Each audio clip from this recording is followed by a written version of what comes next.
Good evening, guys. Oh shit. Okay, let's try that again. I'll put it down this time. So my friend shared this with me, and ever since he did, I've been reading so much about it, and I thought, oh, I have to share it with you guys because it could be really, really helpful to someone out there. My hair is so corona right now. That is beside the point. The concept is called Ikigai, and it's a Japanese concept, and where this concept originates from is an island, and that island actually has the largest number of oldest people in the whole world because they're living longer, and they believe it's down to this concept that they follow. It's about fulfillment and finding your true happiness. It's what makes you get out of bed every day and excited to do so. It's the fulfillment within that you have a sole purpose to offer the world.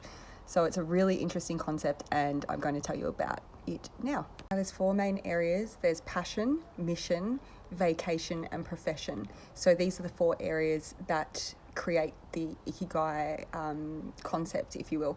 I will show you a screenshot of what it looks like the graph. So this is the Ikigai chart. I have sourced it, and I'll leave the link from where I sourced it. And the concept here is your passion, your mission, your vocation, and your profession. So it's something that falls in between all of these. You need to have the right balance of each one to find your Ikigai. This concept of Ikigai is really important because in Japanese culture, so many people were focused on money and fame, and they said, no, there has to be something more. So it was about discovery and asking ourselves particular questions to find really what it is that makes ourselves tick, I guess. I mean, we're curious beings, so we always want to look for something that challenges us, something that excites us, that fulfills a purpose and can give us a sense of, we found our place in the world. So the Ikigai concept comprises of 4 key questions to ask yourself, and these questions are quite simple, in fact, but if you really think about them and give yourself time to think about them and write them down, at the end, your answers will be your Ikigai. And I'll read those questions out. So the first question is, what do I love? What is that one thing that you really, really love to do, regardless of what you're doing with your life right now? What is it that you love? The second question is, what am I good at? So is there a hobby that you do other than your job that you really, really love and you're really good at? The third question is what can I be paid for?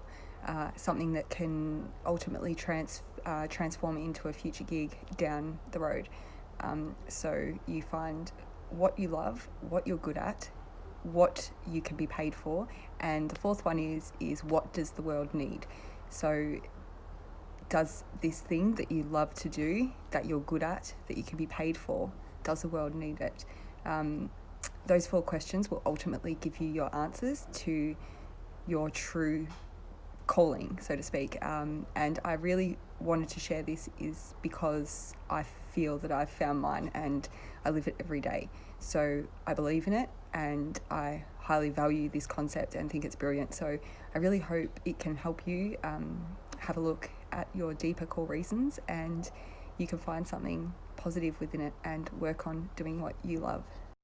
And it's of course important to remember that when you do find what you love and what you're good at, what you can be paid for, and something that the world needs, if you go ahead and pursue that, which I really, really hope you do, because it's the best thing you'll ever do, ever.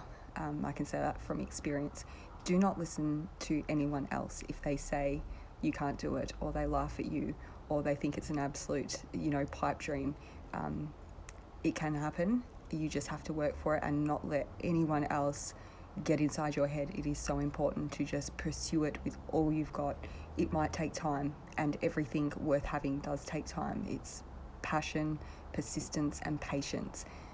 But in the end, you'll be doing something that is your ultimate dream, and you would never ever prefer to be doing anything else, and it's the absolute best feeling in the world, I can tell you that. What you do with your time and how you live your life and what you want to do, no matter how big or small your dream may seem, it's your thing, it's your business, it's your life, it's no one else's, and it's no one else's place to say what you should or shouldn't be doing.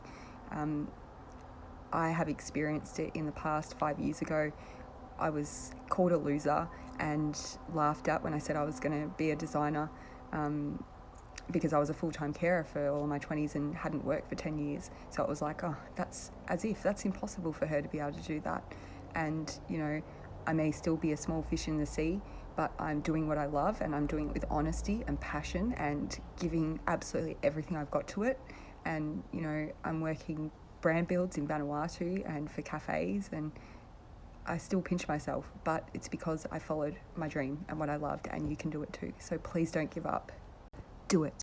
But I hope you enjoyed this video and that you pursue your passion. And lastly, if you need someone to talk to, you want to share your ideas and your dreams, or you want to bounce your thoughts with someone, or you need to kick up the arse, whatever it may be, please message me. Always love to chat to people that are pursuing their passion, because I was once there too, and I still am. I'm still pursuing it every single day of my life. And, you know, you're going to make sacrifices, but at the end of the day, they're not really sacrifices because you enjoy it so much. Like, there is no destination, so to speak. It's a constant process of evolving and growing and learning, and it is the most wonderful experience. I can't stress that enough. So yeah, just do what you love, be good at it, be kind in the process, because God knows we need it. There is so much bullshit in the world right now, so just be kind to people and stay in your own lane and help others in the process. Have a cuppa. Cheers.